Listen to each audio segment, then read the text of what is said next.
정확하게 얘기하면 이건 아니죠. 네, 기자 홍사원입니다. 금요일 홍사원쇼 홍쇼 시작하겠습니다. 자, 금요일은 홍쇼 확장판입니다. 오늘 세 분 김용남 전 의원, 신인규 변호사 그리고 봉지욱 기자 모셨습니다. 안녕하세요. 네, 안녕하세요. 자, 조금 전에 뭐 또 어제 방송 요약본도 잠깐 봤지만은 요즘 하여튼 뭐 말들이 많습니다. 하여튼 뭐 근데 오늘 신인규 변호사도 요즘 뭐 신경도 좀 복잡하실 것 같고. 뭐 마음이 편치가 않죠, 사실은. 네. 편하진 않. 여기서 편하면 정말 부처님이지. 근데 제가 요거는 좀 물어볼게요. 뭐 신인규 변호사에 대해서도 그러니까 여기 이 패널로 왜 나오느냐 뭐 이런 부분 말하는 부분들이 많이 있다고 해요.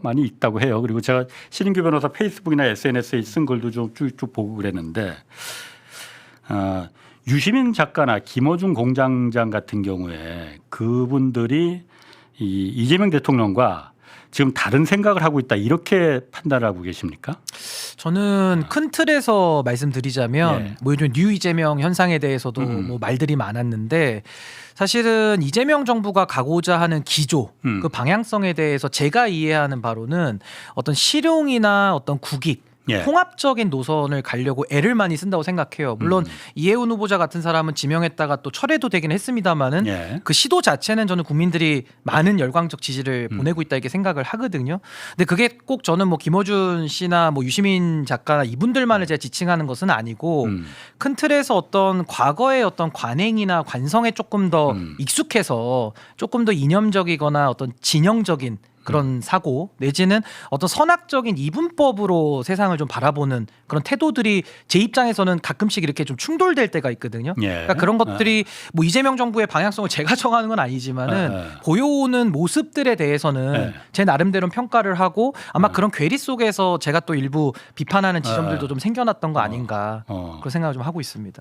그럼 김어준 공장장이나 유시민 작가가 또 뭐 정청래 당대표도 마찬가지고 이재명 대통령과 척을 져서 유리할 게 좋을 게 뭐가 있지? 나 그 부분이 좀 궁금해. 그러니까 그거는 뭐 입증할 수 있는 영역은 아닌데 어쨌든 방향성의 면에 있어서 예. 차이가 나는 거는 저는 제가 볼 때는 사실이라는 생각이 들고 방향성 면에서 뭐 예를 들면은 가장 대표적인 게 뭐 검찰 개혁안에 대해서도 다양한 생각은 가질 수 있잖아요. 예. 근데 거기에 대해서 일부 이견을 말했을 때는 갑자기 그 사람이 출신이 검찰 출신이면은 뭐 검찰 앞잡이로 갑자기 둔갑이 된다든지 저는 뭐 검찰과는 아무 연관이 없거든요. 저는 그냥 변호사 출신이고 그냥 개업해서 지금까지 한 10년째 조그마한 사무실 운영해오고 저는 형사사건도 피해자들을 대리를 많이 하지 예. 피의자들 저는 별로도 많이 안 하거든요. 근데 그런 상황에서 제 입장을 얘기를 하면 그게 선악의 이분법에 딱 갇혀버리면 제 주장은 더 이상 설 곳이 없어지는 이제 그런 상황이라서 전 이게 만약에 조이대의 거취 문제라든지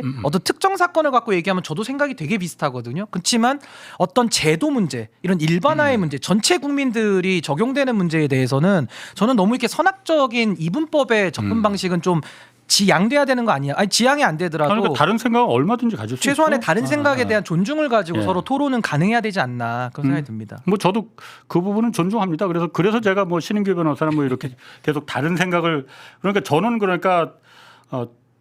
저에 대해서도 어떤 생각을 가지고 계신지 모르겠으나 하여튼 저에 대해서도 비판 당연히 할 수 있죠. 여러 가지 다른 생각들이 모였을 때 그게 뭐 인정할 수 있고 그러니까 이 사회를 강건하게 만드는 거지.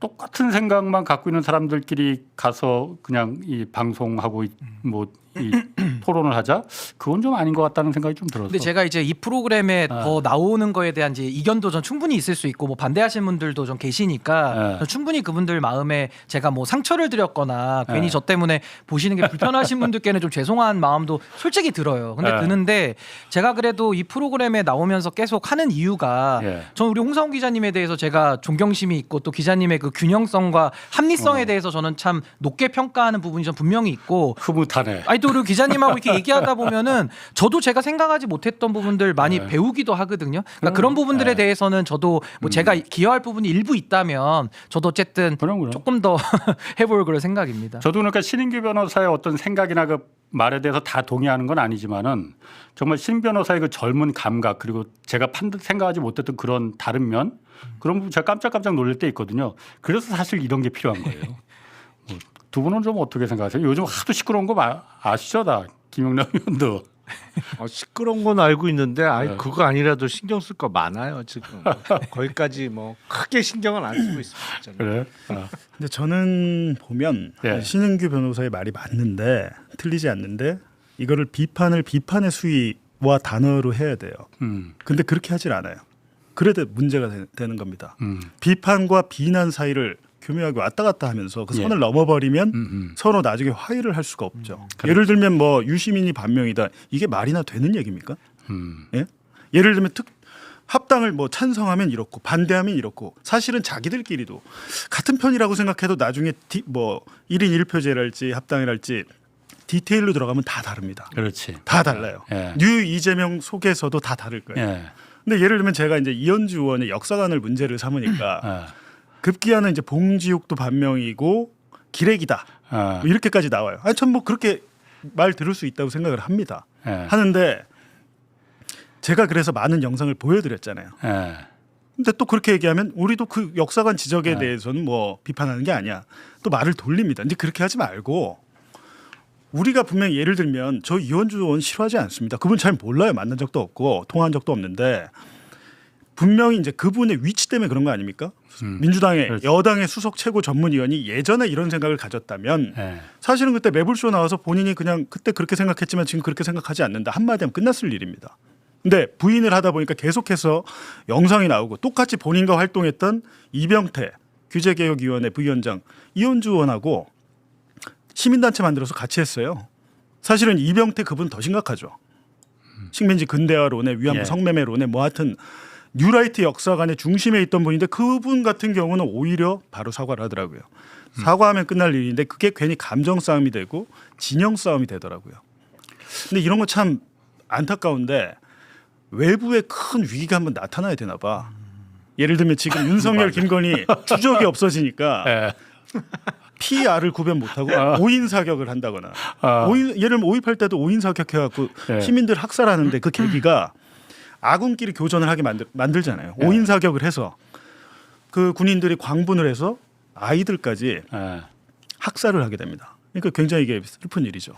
근데 저는 여기다가 한 말씀만 드리자면 예. 이현주 의원 사건 저도 쭉 이렇게 지켜봐서 이렇게 관전을 한 입장에서는 전 역사관 문제 삼을 수 있다고 생각합니다. 저도 뭐 역사관에 대해서는 제 나중에 역사관 말씀드리기 위해서 말씀드리고 그리고 뭐 거짓말 논란도 전 충분히 문제 삼을 수 있다고 생각해요. 근데 이제 그때 당시에 어떤 그 소위 말하는 내용의 일부가 좀 짜집기가 돼가지고 어떤 그 유튜브 영상에 쇼츠가 막 돌아다니는 경우가 좀 있었는데 그게 조금의 어떤 문제를 확산을 시켜가지고 그러니까 소위 말해서 이게 연결되는 얘기인데 저는 개인적으로 문재인 정부에 대해서 평가를 해보라고 하면은 저는 성공한 정부란 얘기는 못 하거든요. 왜냐하면 정권을 내줬기 때문에 그것도 문재인 정권에서 검찰총장으로 했던 분이 사실은 권력을 당을 바꿔서 가져갔으니까 전 성공했다는 말은 못 해요. 그리고 비판 지점도 많습니다만은 여기에 대해서 지금 윤석열 이후에 뭐 저도 지금 국민의힘을 떠난 지가 오래됐고 또 내란을 위해서 저도 같이 싸운 입장에서는 지금의 이런 상황이 어떤 뭐 갈라치기 무슨 작전 세력 뭐 들어와가지고 무슨 뭐 잠입 이런 식으로 저는 표현이 되는 거는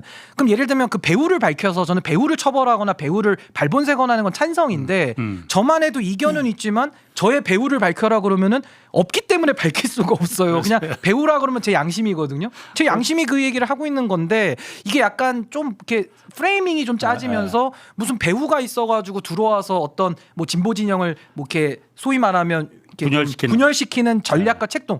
저는 그런 일을 하는 사람이 있으면 리박스쿨 같은 거 저는 처벌하고 발본색원해야 되는 맞습니다. 입장인데 네. 이게 또 프레임으로 뭉쳐가지고 저처럼 다른 생각을 제 양심에 따라서 말하는 사람도 그럼 쟤도 혹시 그거 아니야? 배우를 배우가 밝혀봐. 누구야? 그럼 저는 진짜 배우를 밝힐 수가 없어요. 없기 때문에. 그러니까 이런 것들이 저도 뭐 표현의 문제일 수도 있겠습니다만은 조금 더 사안별로 좀 보는 그런 태도가 더 필요하지 않을까. 아니, 그런 생각을 좀 그것도 해봅니다. 되게 재밌는 게 처음에 사실은 리박스쿨에서 이현주 의원 강연한 영상을 공개를 안 했죠. 예, 처음에는 안 했어요. 안 했어요. 근데 나와서 본인이 간 적 없다 그 영상 나왔죠. 사실은 정치인으로서는 본인의 거짓말이 더 문제가 되는 거예요. 지금 신인규 변호사가 얘기한 뭐 일시적으로 좌파가 됐어, 됐어 뭐 이렇게 그런 거잖아요. 발음의 그 문제. 그거는 아무런 문제가 없는 거, 그러니까 의미가 없는 겁니다. 그거 사실 그거 어떻게 합니까 우리가? 그거에 대해서 근데 분명히 저는 얘기를 했죠. 제가 이현주 의원이 그랬다는 게 아니고 지금 일부 현직 의원들이 특정 유튜버나 아니면 특정의 커뮤니티나 이런 데 작업을 하고 있는 건 사실입니다. 그거는 제가 그때 말씀드렸지만 왜냐면 제보가 오고 확인을 해봤더니 맞아요. 제가 텔레그램 캡처본까지 다 받았어요. 증언도 있어요. 하지만 제가 말씀드렸잖아요. 이거는 사안에 따라 보기에는 의원이 공격을 받아 아니면 뭐 공적을 세웠는데 남이 가로채 그럼 보좌진을 시켜가지고 예를 들면 할 수 있잖아요. 해명을 할 수 있고 이게 불법이냐 아니냐 제가 판단이 잘 안 돼가지고 그냥 거기서 말았고 홍사훈 선배가 그렇다면 야 그 정도 문제 제기하려면 실명을 까야 되는데 실명을 깔 정도로 그렇게까지는 아닌 것 같아서 그랬는데 분명히 이상한 움직임은 포착이 되고 있다라는 건데 그 앞서 얘기한 그 정치 읽어주는 여자인가요? 제가 그것 때문에 그 얘기를 한 게 아니에요. 다른 증거들이나 이런 걸 취재를 가지고 한 건데 이거를 두 개를 갖다 붙여가지고 공격을 하니까 제 입장에서 이거 뭐지?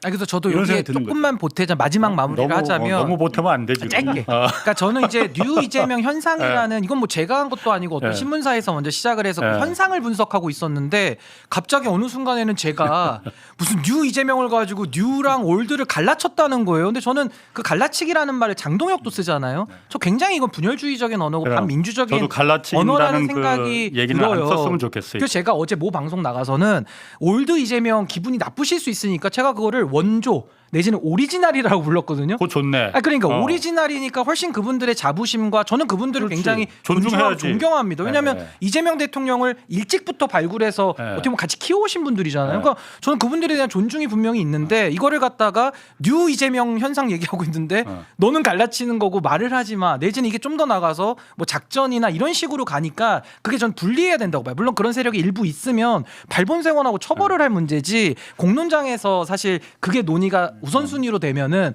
이게 말하기가 참 어떻게 보면 곤란해지는 이런 상황도 좀 있어서 한번 그건 좀 우리 보시는 분들께서 아마 평가를 좀 해주시지 않을까 싶습니다. 그래서 하여튼 오늘 제가 그 신인규 변호사 나오고 그랬으니까 여기서 그냥 이걸 말 안 하고 그냥 넘어가는 것도 네. 좀 뻘쭘하고 그래서 봉지욱 기자 나오고 신인규 변호사 나오고 그래서 이 얘기를 한 겁니다. 아니, 근데 요즘 이렇게 좀 피해 가시는 거 대부분 다 걸려 있는데 한쪽으로. 아 그래요? 네. 급한 일이 더 네. 많네 지금. 어디 가시는 거 아니죠? 어딜 가요? 뭐 소문은 좀 있습니다. 끝나고 소문은 가야지. 계속 있었어. 전 구체적으로 어. 기관까지. 근데 뭐 들었어요. 되긴 될 것 같아 보니까. 하여튼 그래서 제가 다른 게 아니고 뉴든 원조든 다 어차피 가는 방향이 그렇죠. 다른다는 건 말이 안 되죠. 사실 뭐 유시민 작가가 반명이고 그 이거는 사실 말이 됩니까? 진짜 원조잖아요. 원조 친명이었잖아요. 그런데 지금 와서 뭘 바라고 그걸 이재명 대통령에 대해서 반기를 들겠어. 그러니까 그런 부분은 좀 잘못된 표현이고 아까 봉지욱 기자 말대로 비판은 얼마든지 정말 환영해야 되는 일입니다. 우리 사회에서. 서로 간의 비판 그리고 비판됐을 때 내가 잘못 생각했다면은 내가 잘못 생각했다 말하면 되는 거예요. 그게 고치면 진짜 되죠. 용기거든요. 그렇죠. 그리고 다만 이제 비난과 조롱, 이 언어, 특히 뭐 갈라치기 이런 용어는 이제 좀 안 썼으면 좋겠어요. 굉장히 분열적인 언어잖아요. 그러니까 의도에 대해서는 우리가 갑론을박할 필요 없어요. 근데 행위에 대해서는 우리가 비판받고 해야 된다고 저는 생각하거든요. 성역도 없는 것이고. 근데 저도 의도보다는 행위를 놓고 우리가 더 갑론을박을 하는 것이 더 바람직하지 않을까 알겠습니다. 싶습니다. 오늘 정리된 것 같아. 할 말이 있으신 것 아니 같은데? 저는 네.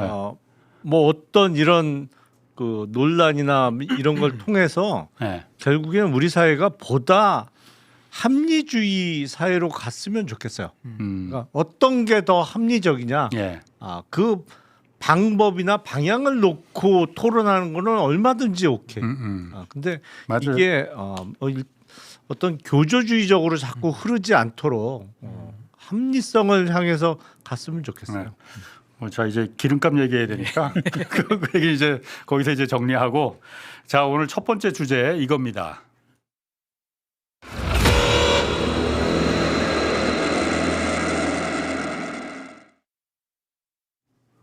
자 이재명 대통령도 어제 국무회의에서 좀 기름값 얘기했어요. 그 일단 미국하고 이스라엘이 이란 침공한 게 2월 28일이었잖아요. 바로 다음 날부터 시중 주요소 기름값 폭등하기 시작해서 전국 평균으로 보면 지금 1,778원. 근데 지금 서울은 1,900원 넘었다고 하고 이게 그러니까 늘 우리가 경험이 있잖아요.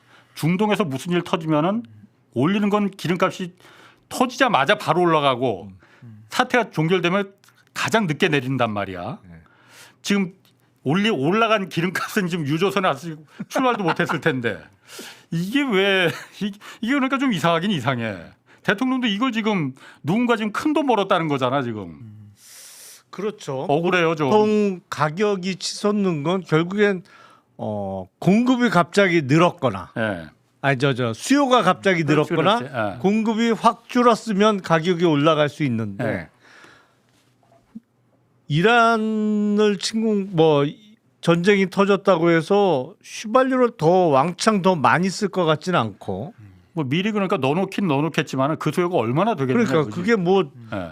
아니 탱크를 큰 걸 사서 휘발유를 쟁겨놓지는 못할 거 아니에요. 그렇지. 그러다 터지면 어떡하려고. 그런 사람은 없지. 기껏 타야 승용차 뭐 아니면 각자 타고 다니는 차에 기름 넣는 정도인데 그건 뭐 가득 채워봤자 몇십 리터 안 되는 거고.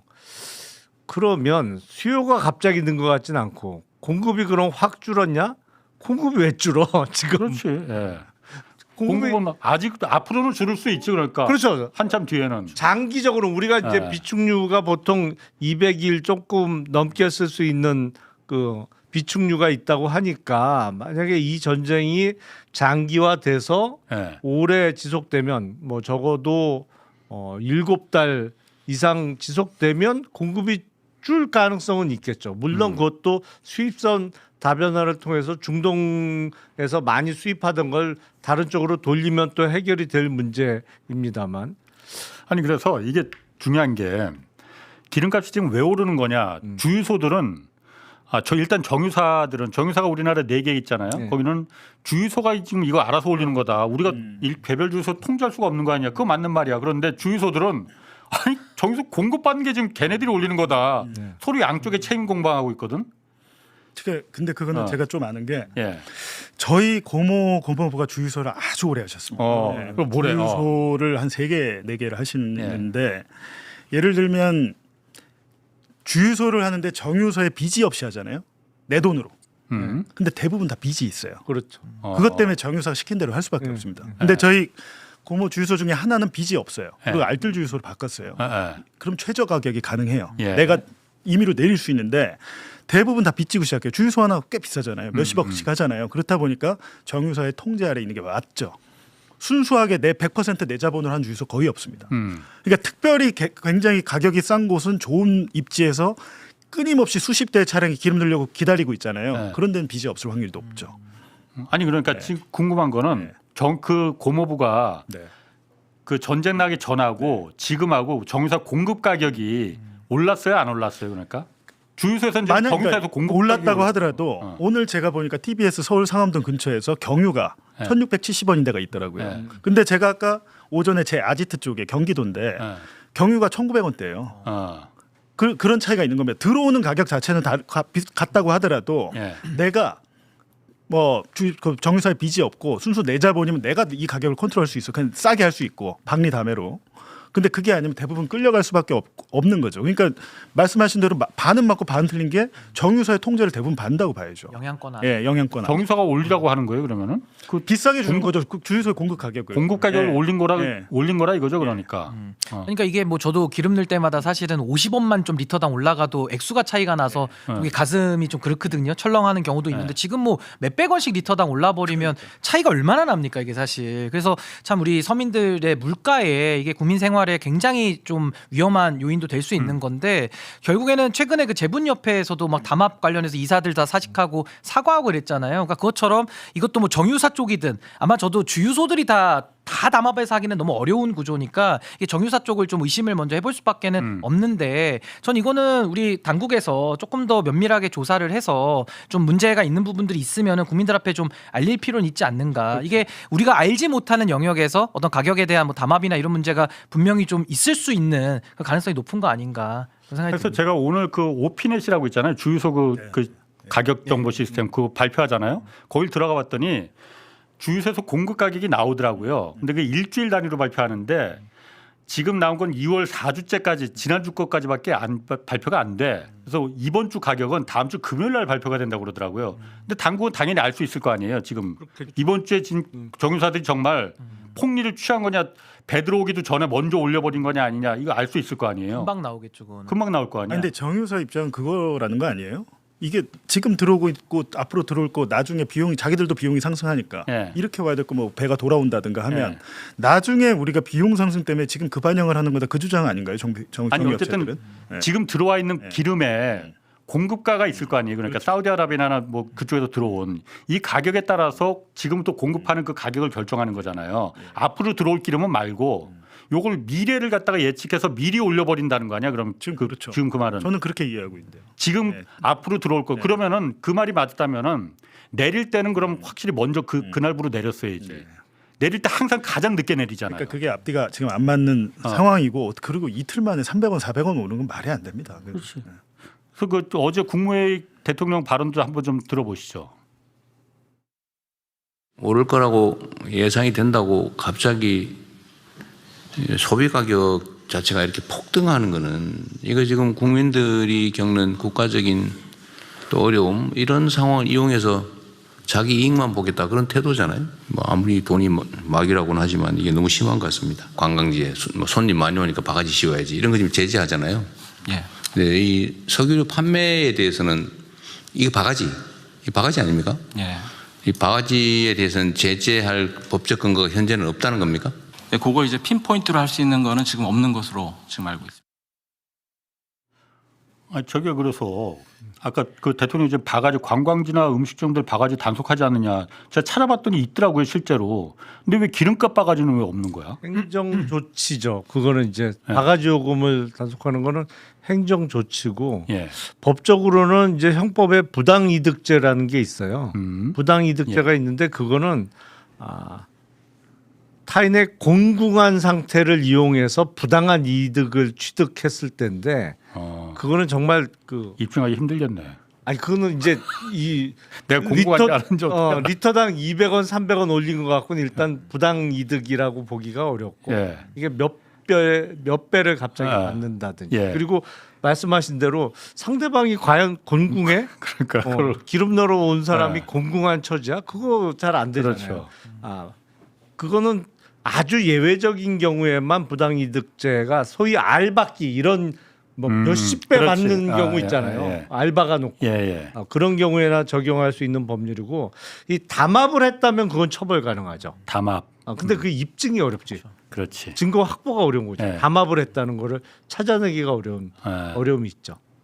저는 이거 그래서 없던 게 뭐 그것도 있겠지만은 기본적으로 저런 음식점이나 숙박업 뭐 택시 같은 경우에는 힘이 없으니까 저런 법이 있는 거고 단속법이 있는 거고 정유사들은 힘이 있잖아요. 로비력도 세고 이래서 없는 거 아닌가 그 생각을 했거든요. 그거 아니에요? 내 생각이 틀렸나? 아니 근데 정유사는 주가 폭락할 때 정유사만 오르고 있더라고요. S-오일이랑 SK이노베이션 난리가 났더라고요. 그것도 보셨어? 네. 어. 왜냐면 제게 너무 떨어져가지고 충격에 밥을 못 먹었습니다. 한 달 주식한 지 한 달도 안 됐는데 예, 큰 경험했습니다. 통상 국제 원유 가격이 오르면 예. 정유사의 이익이 더 늘어나는 그렇지. 구조죠. 예, 그렇잖아요. 예. 이게 정제 마진이라는 게 원가에 몇 프로를 붙이는 형태라 예. 이게 배럴당 50불 할 때하고 100불 할 때하고는 이 정유사의 마진이 달라지죠. 그렇겠네. 그래서 국제 유가가 오르면 정유사의 이익이 늘어날 거다. 그래서 주가가 보통은 오르는 게 일반적인 패턴이고 지금 국제 원유가도 꽤 오르긴 올랐어요. 예. 꽤 많이 올랐는데 글쎄 그 요새 그 보통 정유 회사가 정유 화학 업체잖아요. 예. 그러니까 원유를 정제하는 과정에서 이제 납타가 생기고 보통 그 정유 회사가 그 납타 분해 시설도 같이 둬서 거기서 이제 화학 제품의 원료를 생산하는 구조인데 이 납타 가격이 국제적으로 폭락을 해서 그 중국에서 워낙 그 바겐세일을 해야 되니까 대량 생산을 해서 예. 그동안 이익이 아니라 적자를 봤었단 말이에요. 그래서 지금 정유화학 업체 왜 구조조정한다고 한참 예. 하는 거잖아요. 그러니까 그럼 지금 이번에 그거 다 보충하는 거야 그러면은? 그거 아닌가 싶어요. 그래서 조금 그거 맞네. 어? 납작 가격에서 왕창 손해 보고 있던 거 이번에 휘발유 디젤 가격으로 만회하려고 하는 거 아닌가라는 생각도 만약 들어요. 진짜 그거면은 정말 일벌백계야지. 대통령도 오늘 X에 그 얘기 올렸거든요. 그러니까 일부 기업들이라고 딱 못 박았어 대통령은. 그럼 정유사 쪽인가 보다. 아니 그러니까 다음 주에 발표된 걸 이미 그 공급 가격 다 알았겠지 정부는 당연히 지금. 그러니까 일부 기업들 저 두 번째 문장이 제일 중요해. 그 범법 행위로다 큰 돈 벌면서 국민들에게 고통을 가하고도 정부 관리 정치권과 유착하여 그래서 무마하던 야만의 시대가 끝났다는 사실 아직도 모르는 것 같다. 얼마나 큰 대가가 있을지 보여주겠다. 경고장 날렸거든요. 그러니까 이제 뭐 정유사가 워낙 힘이 세니까 네. 그래서 아예 규제 범위에 안 들어왔을 수도 난- 있는 거고. 난 그렇게 판단했어. 아니면 뭐 사각지대로 진짜 뭐 빠져서 이제 뭐 네. 입법이 필요할 수도 있겠지만은 결국에는 아까 김용남 의원님께서 설명해 주신 대로 이게 담합으로 일단은 뭐 본 의심을 한다면은 이거는 이제 공정위 뭐 조사하고 입증하는 게 굉장히 이제 어렵고 힘들거든요. 입증하는 것이. 그러니까 지금 뭐 대통령께서도 일단 이런 사각지대 뭐 힘으로 빠졌든 실수로 뺐든지 간에 어쨌든 국민들의 물가에 상당히 이거는 고통을 주는 행위니까 예. 전 이번 차제에는 정말 뭐 입법적 개선까지 염두에 놓고 저는 발본색원을 좀 할 그러니까. 필요는 있겠다 네, 그런 생각이 맞아요. 듭니다. 네, 정유사들이 힘이 있다고 해서 힘이 있으니까 정말 서민들이 그 고통을 갖다가 일방적으로 지금 받는 거잖아요. 이번에 좀 앞으로 또 이런 일 분명히 있을 거 아니야. 중국에서 맞아요. 또 전쟁 분명히 터질 거 아니에요. 또 다시 반복되는 일 좀 없게. 그 동안은 사실 네. 항상 유류세 깎아주는 거로 그냥 막아왔잖아. 맞아요. 유류세 깎아주는 거로. 지금도 사실은 유류세는 많이 깎여 있는 상태죠. 아 지금도 깎여 있나? 그 복원이 안 됐나? 예, 많이 깎여 있는 상태예요. 지금도. 아니 근데 저는 어제 대통령이 강하게 저렇게 경고를 해서 예. 그리고 뭐 담합 조사도 하겠다고 그래서 근데 오늘 더 올랐더라고요. 오늘 오전에 제가 주유소 갔다 깜짝 놀란 거예요. 예. 오늘 더 올랐어요 어제보다. 그래서 야 이게 왜 이렇게 저게 안 되지? 예. 근데 지금 대통령이 언급한 게 최고 가격 얘기를 했잖아요. 최고 가격 근데 상한제. 그 예. 전에 이제 주유소 저 가격 자율화를 한 거는 경쟁에서 낮추란 취지로 했는데 그게 아니고 지들 마음대로 올려버리는 수단이 되니까 예. 최고 가격제를 뭐 도입하든지 그건 네. 새로운 규제이긴 또 하니까 해야 될 것 같습니다. 자, 그거는 이제 한번 좀 내일 기름값 어떻게 되는지 다시 한번 보고. 그래서 저 오늘 안 넣었어요. 하루 더 너무 황당해가지고. 노란불 들어왔어 네, 지금. 지금 아직 한 100km는 달릴 수 있는데 안 넣었어요. 내일 한번 보죠. 자, 쌍방울 얘기 좀 해야 됩니다. 쌍방울 김성태 그 전 회장 접견 녹취 공개된 거, 저는 이거 사실 굉장히 큰 뉴스라고 보거든요. 봉지욱 기자도 계속 이거 취재했었고, 네. 박상영 검사가 그 반박문 입장문 내놨잖아요. 네. 이거 좀 어떻게 보셨습니까? 저는 그러니까 처음에 드는 생각이 이분이 설날에 연휴 때 TV조선 여- 유경수의 TV조선 강펀치에 했지. 나와서 1시간 동안 예. 얘기를 하는 걸 보고 아 이분은 검사 접고 정치로 가려는 모양이구나 그런 생각이 이제 들은 거죠. 예.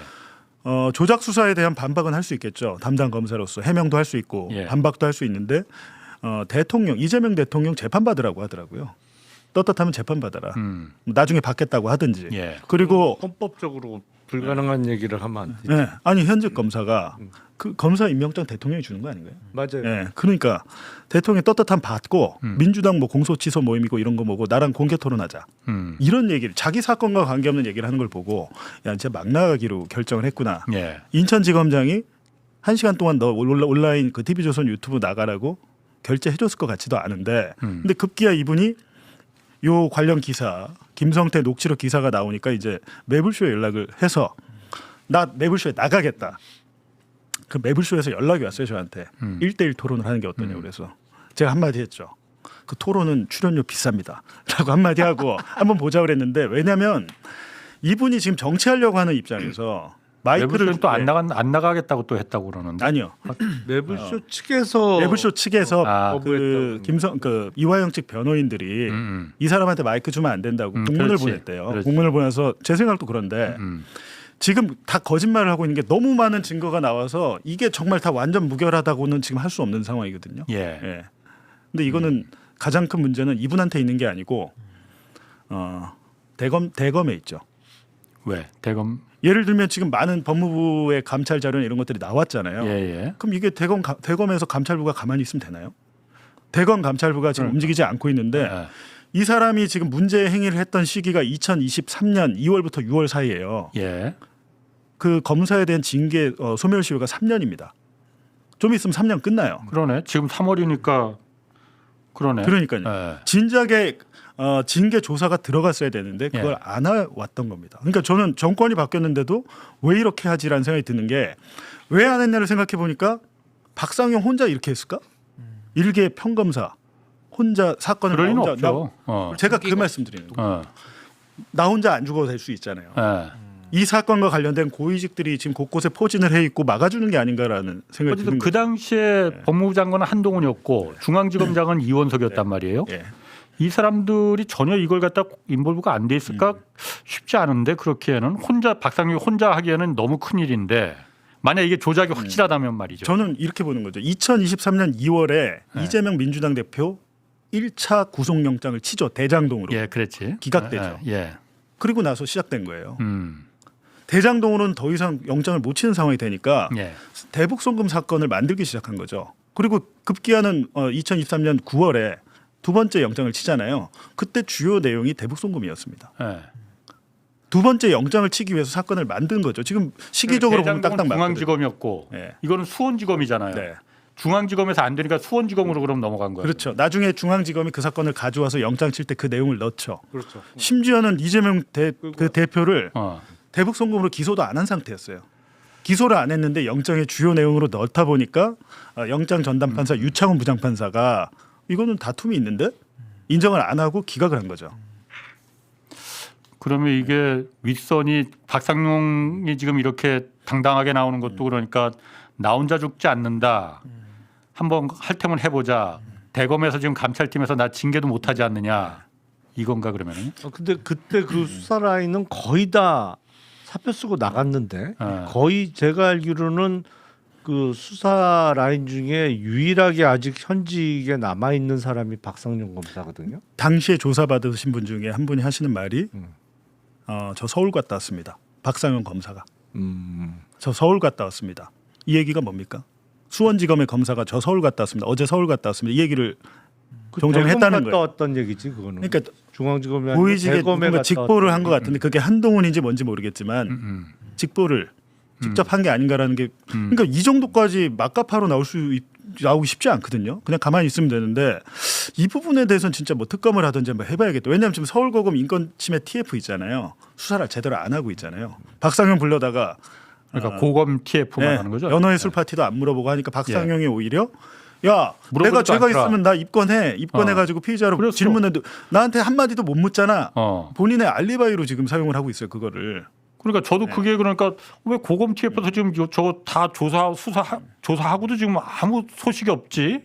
그 생각이 들어서 그건 좀 이상하다. 내가 그렇게 생각했어. 근데 이게 그 사건 조작도 심각하지만 원래 이게 변호사비 대납으로 출발했다가 이제 대북 송금으로 그렇지. 틀어진 것도 문제고 또 하나는 증거를 지금 회유해서 뭐 연어 술 파티라고 하지만 파티가 중요한 게 아니라 술을 먹여면서까지도 결국에는 김성태랑 검사들이 유착이 돼서 하나의 어떤 진술들을 만들어 나가는 이 증거 조작의 면이 들어가 있잖아요. 이건 어마어마한 사건이죠. 예. 근데 여기에 대해서 사실은 대검 감찰부는 뭐 그 지휘 라인들이 있을 거 이거 누가 봐도 박상용 검사 혼자 있다는 생각은 안 들잖아요. 그러면 수뇌부들의 결탁을 전제해 놓으면 당연히 대검 감찰부는 제 식구 감싸기 하지 않겠습니까? 그러면 유일한 방법이 법무부에 있는 이제 감찰부에서 이걸 해야 되는데 거기도 또 믿기가 어려운 상황도 돼버리잖아요. 그러면 제가 볼 때는 이 정도로 증거가 많이 나오고 박상용 정도로 문제를 심각하게 일으켰다라면요, 이건 국회에서 나서가지고 국정조사를 하고 이건 탄핵까지도 이거는 좀 갈 수 있는 사안이라고 보거든요. 그렇게 해서 이제 헌법재판소에서 징계를 통해서 파면을 하고 그 다음에 이제 남은 것들은 이제 형사처벌을 받아야 되는 건데 지금 이게 뭐 고검에서 뭐 TF 돌아가고 뭐 좀 하는 줄 알았는데 그 이후에 이게 지금 스톱이 되고 뭐 전혀 소식이 없는 그런 상황 속에 이제 징계 시효만 흘러가고 있는 거 아니겠습니까? 저는 그렇다면은 결국 이제는 남은 수단은 국회가 나서서 저는 대의기관이 본인들의 주어진 권한을 쓰는 방법밖에 없지 않는가 저 그런 생각이 듭니다. 정청래 대표가 그래서 오늘 최고위원회에서 저런 얘기했습니다. 한번 보시죠. 지금 깜빵에 있는 윤석열 씨가 예전에 했던 말 생각납니까? 이게 검사입니까? 깡패지? 검찰이 날강도짓보다 더한 짓을 한 겁니다.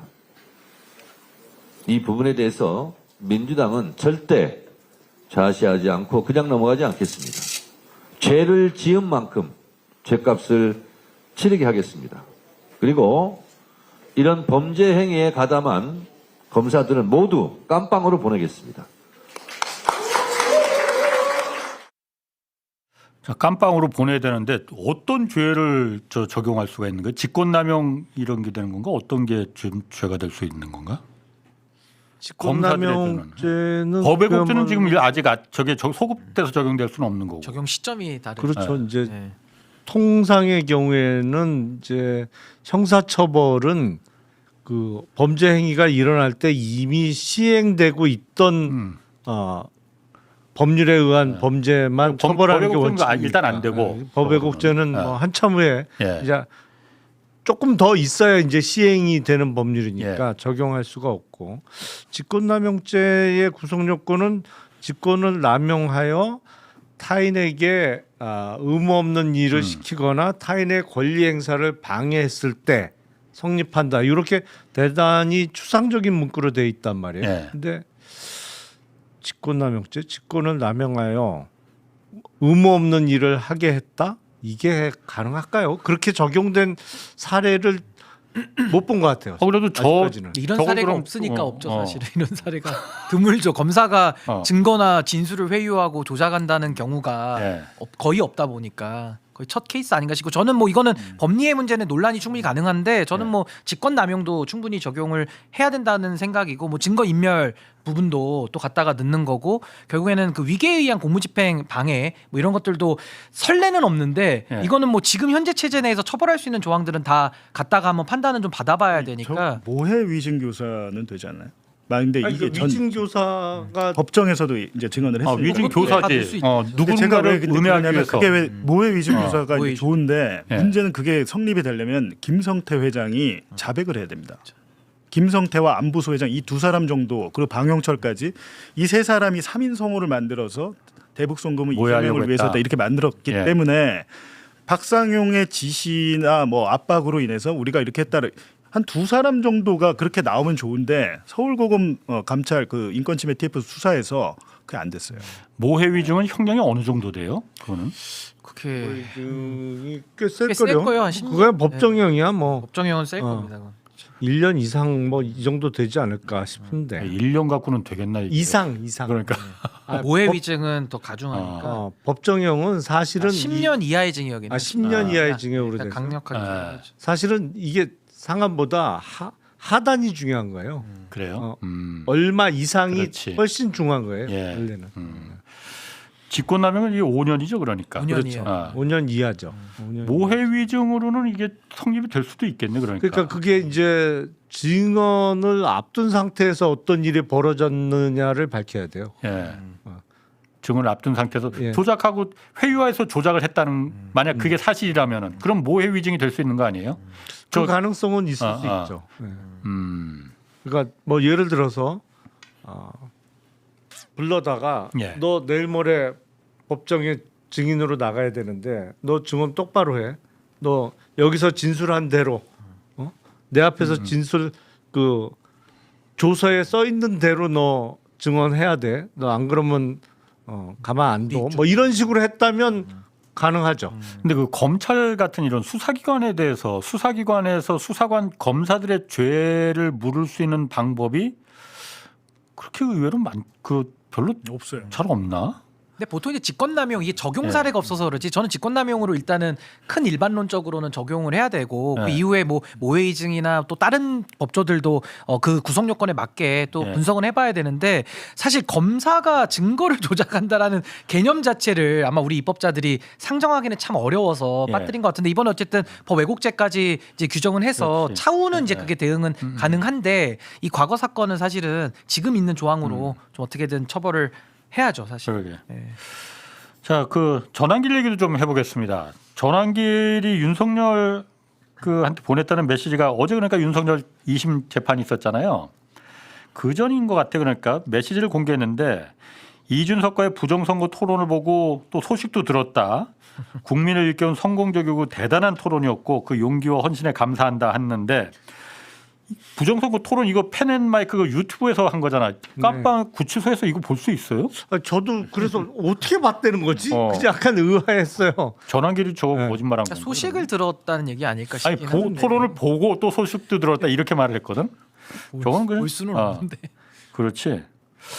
그러니까 그 물론 그 구치소 내에서도 TV를 볼 수 있어요. 공중파만 볼 수 있다면서요. 예, 예. 예. 제한된 시간 내에 TV는 볼 수 있는데 예.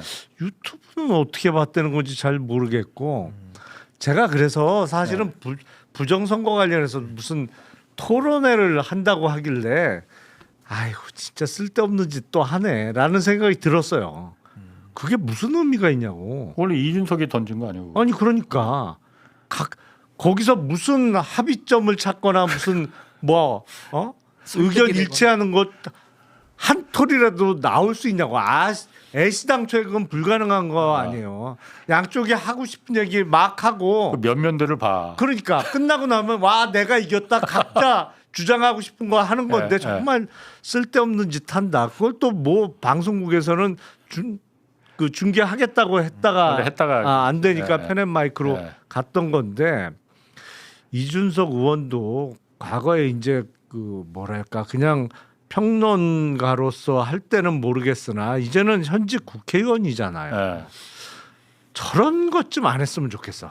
그러니까 어떻게든 관심을 끌기 위해서 별 희한한 이벤트들을 만들어내는데 진짜 백해무익이라고 저는 생각해요. 아니 저도 이게 반정치의 전형, 그러니까 쇼로 정치를 접근하는 현상으로 보는 거고 그냥 그날 뭐 전한길 씨나 이준석 의원 둘 다 자기 장사한 거 아닌가요?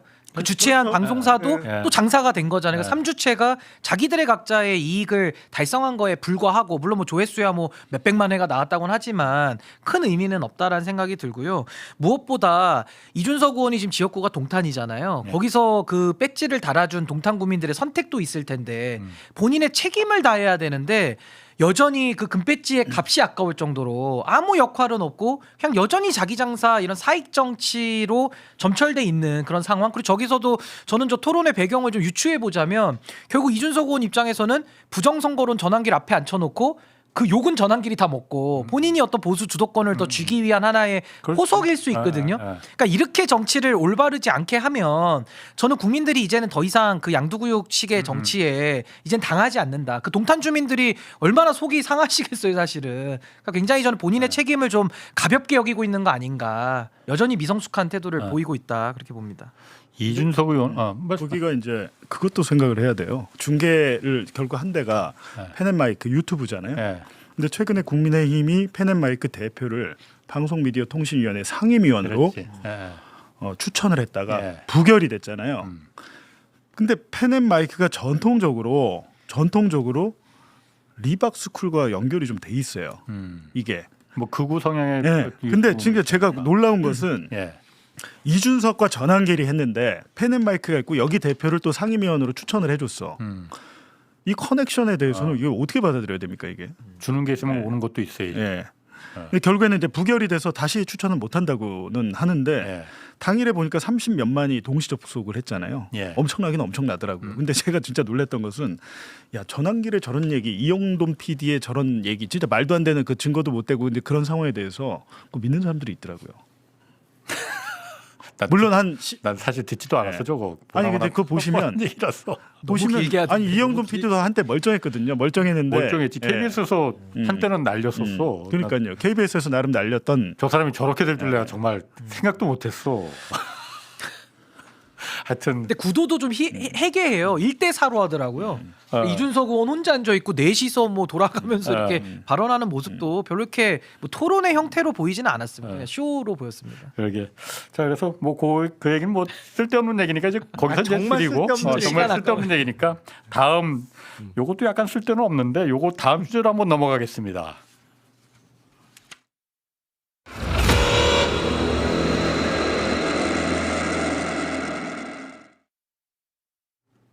자, 국민의힘이 서울시장 경선을 복면가왕 방식으로 하겠다. 복면가왕인지 봉변가왕인지 모르겠는데 이거 복면가왕 방식으로 하는 게 뭐예요? 그러니까 마스크 쓴다는 얘기는 아니지 그러니까.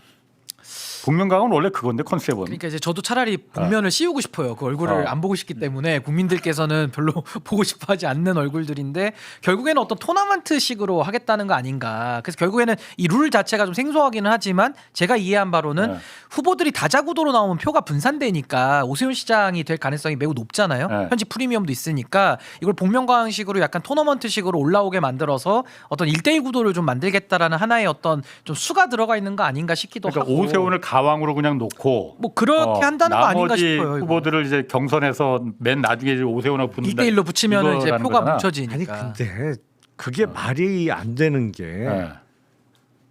그러면 어쨌든 오세훈 시장은 이른바 코리안 시리즈에 올라가 있는 거잖아요. 기득권이 그렇지. 있는 그리고 밑에서 뭐 3, 4위전 하고 뭐 2, 3위 붙고 뭐 이런 식으로 올라온다고 치잔 말이에요. 네. 차라리 다자가 한꺼번에 뛰고 결선을 두는 게 훨씬 변동 가능성을 많이 만드는 거지. 왜냐하면 가능성을, 네. 오세훈 시장에 빠진 거 올망졸망한 사람들끼리 뭐 그 경쟁하는 걸 누가 관심을 갖겠어요. 그 지금 인지도 높은 사람이 나오겠다는 사람도 없는데 네. 이건 완전히 신경을 끄는 거지. 그러면 이 사람이 뭐 거기서 3명이 됐던 4명이 됐던 올라가고 이렇게 할 때 그냥 쉽게 이기죠. 오세훈 시장이 머리를 그렇죠? 거꾸로 쓰는 거지. 차라리 오세훈 시장이 현직 시장이 포함하는 경선을 거치면서 거기서 줄여 나가는 방식으로 할 때 흥행도 성공하고 어떤 변동 가능성이 커지는 거지. 상수로 놓고 여기서 올망졸망한 사람들끼리 겨뤄서 올라가는 게 이 과정에 관심이 없는데 사람들이 그러니까 오늘 윤희숙 그 의원도 서울시장 후보 출마했잖아요. 출마 선언을 똑같은 했죠. 얘기 하더라고. 이게 오세훈은 말할 기회를 한 번도 그럼 못 얻는 건데 나머지 올망졸망한 후보들 얘기를 누가 듣겠느냐. 그렇죠. 그 올망졸망에 윤희숙도 들어가 있는데 지금 아니 뭐 사실은 그렇죠. 포함되는 거죠. 아니 그러니까 제가 보기엔 다 죽이는 방식이다 이게. 룰이 좀 이상해. 이정현 공관위원장은 뭐 제가 뭐 사람의 인격을 비난하고 싶은 생각은 없는데 생각이 있는 것 같은데. 아니 그냥 머리를 안 굴리는 게 최선의 방법이에요. 이게 머리가 좋은 사람이면 머리를 굴려도 되는데 그렇지 못하면 그냥 하던 대로 하는 게 제일 나아요. 제가 보기엔 이정현 공관위원장은 오히려 오세훈 시장을 도와주는 경선 적어도 공천 단계에서는 도와주는 경선 방식이에요. 저런 저게 거는 오히려? 네. 윤희숙 저걸 오세훈까지 다 죽이는 이상한 방식이라고 해서 나는 아니 윤희숙 그럼 전 의원은 오세훈 들러리로 나온 건가? 왜 오세훈 저걸 아니 그러니까 그렇게 사실은 했는데. 당내 경선이 어느 정도 흥행에 성공해야 네. 최종적으로 당 후보가 된 사람이 본선에서도 좀 힘을 받는데 네. 저 얘기는 저렇게 하면 누가 경선 과정에 관심을 갖냐. 그러니까 최종적으로 오세훈 시장이 당 후보가 되더라도 본선에서 오히려 마이너스다. 그 얘기를 하는 그 건데 얘기야? 좀 뭐 논리적으로 저 얘기가 맞죠. 그럼 좀 서울시장 후보에 국민의힘 오늘 장해찬 그 여의도 연구원 부원장 그 사람도 이제 얘기를 했던데 안철수 그리고 국민의힘 지도부도 지금 안철수 의원한테 서울시장 권유한다고 하는데 이건 어떻게 봐요? 이게 뭐 여러 가지 해석들이 있더라고요. 분당 갑을 지금 노리는 거 아니냐 누군가가. 그렇죠. 그러니까 분당갑에 출마하고 싶은 사람이 누군가 지금 지도부 안에 있을 가능성이 매우 높고. 뭐 있다고 예, 하더라고요. 아니 뭐 김민수 최고위원도 어쨌든 성남에서 많이 했으니까 예. 그런 의도가 있을 수도 있는 거고 예. 또 하나는 이게 너무 어색한 게 안철수 의원이 그래도 지역구가 물론 서울 노원도 했었지만 지금은 분당이잖아요. 경기도인데 예. 갑자기 경기도지사도 아니고 서울시장 나가라는 것도 너무 이상하고요. 그리고 이제 그렇게 되면 안철수 의원은 서울시장 후보가 되면 본인의 배지를 내려놓고 나가야 되잖아요. 그렇지. 그러면 성남에서 누군가 기회를 얻는 것도 있지만은 안철수 의원은 그냥 여기서 순장 끝나는 거예요. 네. 그 정치 생명 끝나는 겁니다. 그러니까 어떻게 보면 1타 2피네. 그렇죠. 장동혁 대표 입장에서는 안철수라는 잠재적 경쟁자도 죽이고. 한 번에 제거할 수 있는 일타 쌍피가 되는 약간 그런 묘수를 하나 지금 찾아내는 거 아니냐. 그래서 안철수 의원한테 막 나가라고 부추기는 거죠. 그럼 이게 판단력을 가지고 안철수 의원이 야 이거는 뭐가 덫이다. 이렇게 판단해서 피해야 되는데 또 좋다고 지금 약간 나가려고 할 수도 있어요. 그러니까 이게 참 나갈까요? 지금 나가는 거는 덫에 걸려. 완전히 상황 판단을 잘 못하는 거로밖에 생각이 안 되는데. 배지를 내놓고 그러니까 걸고 나가야 되는 거잖아요. 지금. 그렇죠. 아니 만에 하나 본 후보가 된다면 그렇죠. 그러니까 배치 떼야죠.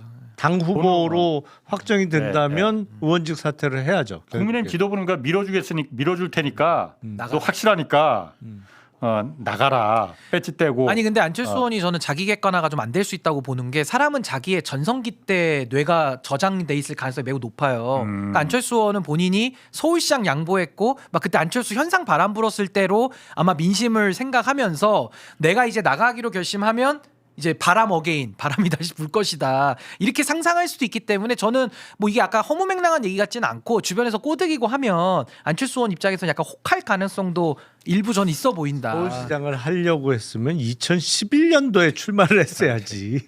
아니, 저 같으면 안 나갈 것 같고 지금 상황에서 자살행위를 내 배지를 떼고 나갈 엄청난 생각은 출혈이죠, 저거는. 아니 지금 합리적으로 판단하는 사람이면 안 나가는 게 맞아요. 그럼 누가 나가요? 당연히. 나경원도 그럴 테고. 아이 나경원 의원 제가 절대 안 보기에는 안 나갈 나가죠. 지금 누가 나가 그러면? 최고위원 신동욱 얘기도 의원도 나와요. 안 나갈 거예요. 제가 보기엔 서울시장 후보군으로 거론되니까 신동욱 의원이 지금 초선 의원이잖아요. 예, 예.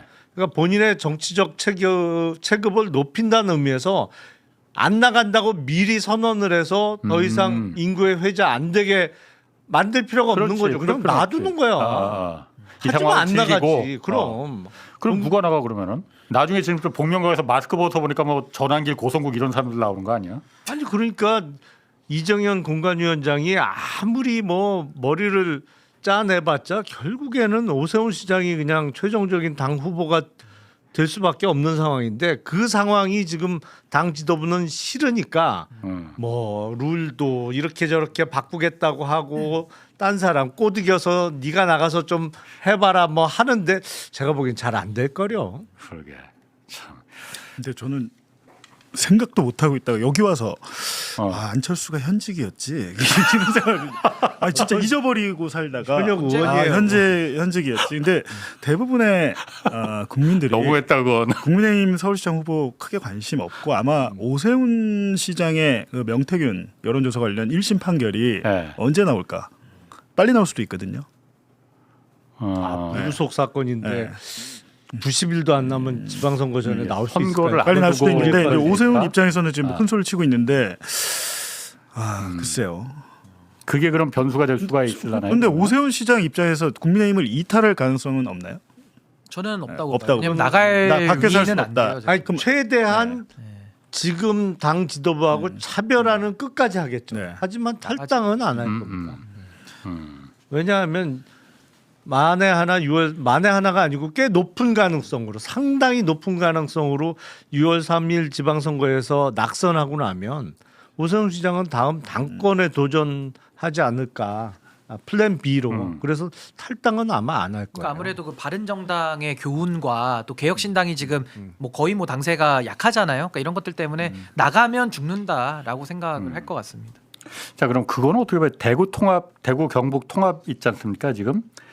여기는 지금 국민의힘에서는 뭐 이거 뒤늦었지만 지금 처리해달라 지금 사정하고 있는 거고 민주당은 세트로 대전 충남 통합도 같이 처리해야 한다 요구하고 있고 이거는 어떻게 보십니까?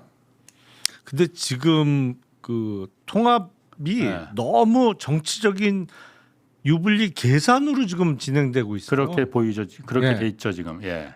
대구 경북도 그렇고 예. 뭐 대전 충남도 역시 지방선거 유리하냐 마찬가지고 아니냐 그렇죠. 이거에. 각자의 지방선거에 따라서 예를 들어서 주호영 의원이 국민의힘 내부적으로는 가장 대구 경북 통합에 적극적인 자세인데 예. 그거는 통합했을 때 자기가 가장 유리하다고 생각을 하는 거예요. 그러니까 왜냐하면 주호영 의원이 지금 6선에 국회 부의장에 그리고 무엇보다도 주호영 의원은 불교 쪽에 기반이 탄탄해요. 예, 예. 근데 영남 쪽이 불교세가 센 데다가 이게 대구 도심보다 시골로 갈수록 불교세가 세잖아요. 사찰도 주로 그렇지. 산에 많이 있으니까. 그러니까 주호영 의원은 어. TK 통합에 가장 적극적인.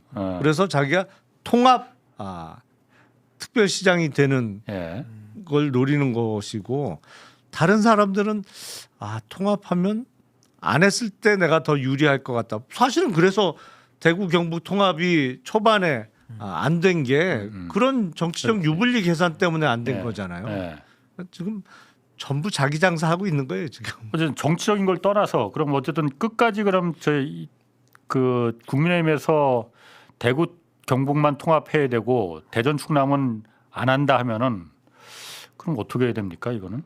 근데 저는 사실 이게 참 국민의힘의 정치인들이 정말 양심이 없다는 생각이 드는 게 저게 지역민들은 다 찬성하거든요. 예산을 폭탄처럼 당연히 주고 그렇지. 권한도 주고 네. 하는데 본인들이 싫다고 하니까 저것도 네. 어떻게 보면 지역민들을 볼모 잡은 정치이니까 네. 사실은 철퇴를 맞아야 되고 또 말도 바꿨어요. 본인들이. 근데 그렇지. 말도 바꾼 데다가 모든 귀책 사유를 또 민주당에다가 이렇게 뒤집어 네. 씌우는 모습까지 보이니까 거기다가 사실은 지금 이게 수도권 망국적인 현상을 지방 분산을 통해 가지고 결국에는 이 골든 타임을 지금 반드시 지켜서 원래 목적은 그거죠. 그렇죠. 골든 타임이 있으니까 네. 지금 이제 빨리 우리가 5극 3특 체제로 가야 되는 그런 국가적인 계획도 있는 건데 이게 예. 지금 다 무너지지 않습니까? 예. 그렇기 때문에 저는 이 사안을 접근할 때는 이제 국민의힘에 대해서 책임 소재는 분명하게 해두고 저는 만약에 TK 지금이라도 한다 그러면 그럼 TK와 저는 광주 전남이라도 일단은 두 군데만이라도 지금은 국가를 위해서는 저는 먼저 선제적으로 하고 제 마음 같아서는 대전 충남도 저는 해야 된다고 보거든요. 근데 그거는 뭐 워낙 지금 이 시간에 쫓겨 있기 때문에 저는 최대한 그럼 할 수 있는 부분까지는 하되 그 귀책 사유는 명확하게 남겨놓고 전 정치적 심판은 반드시 국민의힘에다가 저는 책임을 물어야 된다. 전 그렇게 봅니다. 저도 그거는 같은 생각이에요. 이게 어쨌든 국가 전체로 봤을 때 지역에 그러니까 투자를 몰빵해 주는 거 네. 그 시발점이 지금 이게 될 수가 있는 거잖아요. 그러니까 시작점인데. 어쨌든 대전 충남은 같이 됐으면 좋겠지만 만약 끝까지 안 된다고 하면은 대구 경북이라도 해줘야 되는 거 아닌가? 일단 정치적인 유불리를 떠나서 민주당이 어쨌든 큰 형님으로서 그 정도는 하는 게 맞지 않나? 뭐 물론 이 생각이 틀릴 수도 있습니다. 뭐 다른 어떤 여러 가지 지금 여기에 그 변수들이 들어가 있기 때문에 아까 말씀하신 대로 정치적인 유불리가 막 거기 막 들어가 있기 때문에 그런데 국가적인 애초의 목적은 지역 균형 발전을 위해서 한 거기 때문에 서울 특별시만한 또 다른 특별시들을 지금 만들겠다는 거잖아요. 근데 정치적으로도요. 만약에 TK랑 저기 지금 광주 전라를 합쳤잖아요. 막 이렇게 하잖아요. 예. 대전 충남에서 국민의힘이 살아남을 수 있을까요? 못 제가 살- 만약 저는 못 대전 살아남는다고 충남 봐. 제가 시민이나 아. 도민이라면요. 열이 나서라도 국민의힘 더 그러니까. 심판할 것 같아요. 니들 뭐 한 거냐 도대체. 그렇죠. 지금. 두 지역에는 네. 예산이 지금 폭탄으로 다 내려가는데 오히려 대전 충남이 소외가 되는데 그게 어떻게 보면은 국민의힘의 단체장들이 말 바꾸면서 지금 자기들 정략적으로 하다가 지역민들이 피해를 보니까 저는 오히려 뭐 정치적으로 유불리를 또 계산하더라도 저는 그냥 TK 지역까지는 귀책 사유를 분명하게 밝혀서 저는 오히려 하는 것이 나라를 위해서도 더 바람직하지 않을까 저 그런 생각이 듭니다. 그건 한번 좀 지켜보시죠. 자, 그 민주당 얘기도 잠깐 해야 되는데 조국 혁신당하고 지금 선거 연대 사실 잘 진척이 안 되고 있잖아요. 그런데 조국 대표가 얼마 전에 며칠 전에 뉴스공장에 나와서 이런 제안했거든요. 그 제안 한번 먼저 좀 들어보시죠. 이걸 중앙당에서 조율하기가 쉽지 않습니다. 저는 한번 겪어보셨잖아요. 겪어봤기 네. 때문에 저는 그 부산시당, 울산시당, 경남시당, 대구시당, 경북시당, 시도당 차원에서 자율적으로 협의하도록 재량을 줘야 된다고 봅니다. 중앙당에서 강제로 조율할 게 아니라 비호남 지역은 시도당에게 자율권을 부여한다는 선택을 하면 어떻게 될지 모릅니다. 그렇지만 훨씬 합의가 잘 될 것이라고 봅니다. 이게 각 시도당의 자율권을 부여하면은 오히려 합의 가능성이 더 높아진다. 그럴까요? 글쎄요. 근데 그래? 지방선거는 사실은 우리가 전국 단위 선거가 뭐 대통령 선거도 있고 국회의원 총선거도 네. 있습니다만 규모 면에서는 제일 큰 선거죠.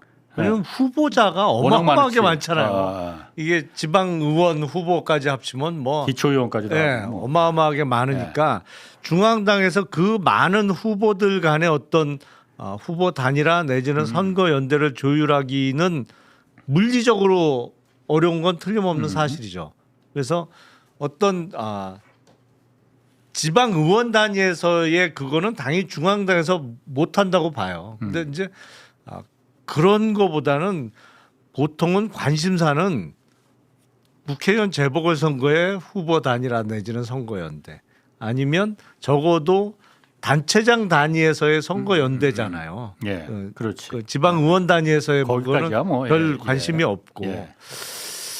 그걸 과연 그 시도당 차원에서 할 수 있는 일인가? 그러니까 라는 생각은 좀 들어요. 나도 그냥 상식적인 생각으로는 중앙에서 이걸 교통 정리를 해줘야지 저게 정리가 되지 지역에서 알아서 하면 서로 각자 사생결단이 되지 해결이 되겠나 그 그러니까 생각이 뭐 그 들던데. 말도 일리는 있죠. 그러니까 중앙당에서 하는 게 어떻게 보면 권위를 가지고 진행하는 면은 분명히 있는데 말씀하신 대로 지방선거가 워낙 그 개개인의 그 플레이어들이 많다 보니까 이게 이해관계 조정은 쉽지 않다라는 것도 또 엄연한 현실 같고 저는 무엇보다 지금 선거연대를 말하기에는 좀 시간이 이른 것 같아요. 왜냐하면 오늘 이제 갤럽에서도 조사 나온 걸 보면 지금 국민의힘이 21% 그리고 민주당이 46% 조국혁신당이 3% 나오고 있거든요. 그러니까 그렇게 치면 지금 조국혁신당과 민주당이 지지율 차이가 워낙 많이 나고 또 연합 없이도 사실은 이길 수 있는 지역구들이 너무 많을 거거든요. 이 정당 지지율 차이만 놓고 보더라도. 그리고 또 하나는 아직 조국혁신당에서 후보를 뭐 다 낼지 어디만 낼지는 아직 모르고 후보가 나와야 그 지역에서 여론조사를 돌리고